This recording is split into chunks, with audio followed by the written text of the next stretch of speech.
మేలుకు అనే నినాదంతో గ్రేటర్ హైదరాబాద్ శివార్ అల్వాల్లోని పల్లవి మోడల్ స్కూల్లో అవగాహన సదస్సు నిర్వహించారు.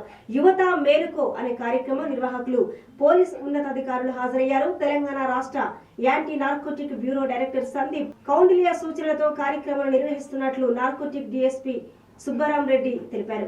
డ్రగ్స్ రహిత రాష్ట్రంగా తెలంగాణను తీర్చిదిద్దాలనే సంకల్పంతో ప్రభుత్వం ముందుకు సాగుతుందని అన్నారు. డ్రగ్స్ వాడకం వల్ల ఎటువంటి సమస్యలు తలెత్తుతాయనే విషయాన్ని విద్యార్థులకు అవగాహన కల్పించారు. డ్రగ్స్ వాడకంపై సమాచారాన్ని సంబంధిత తెలంగాణ రాష్ట్ర ప్రభుత్వం ఏర్పాటు చేసిన నార్కోటిక్ బ్యూరో కార్యాలయానికి చేరువేసే విధంగా ప్రతి ఒక్కరిలో చైతన్యం, పరిజ్ఞానం కల్పించడం కోసం యువత మేలుకో కార్యక్రమాలు నిర్వహించడం జరుగుతుందని అన్నారు.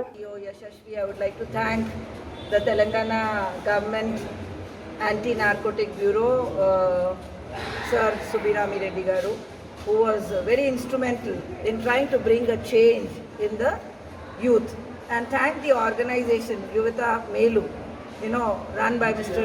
Purushottam and Mr. Srinivas God and Mr. Srinivas. Thank you for creating this awareness in the school children, because this is the need of the hour. CBSE also had sent a circular.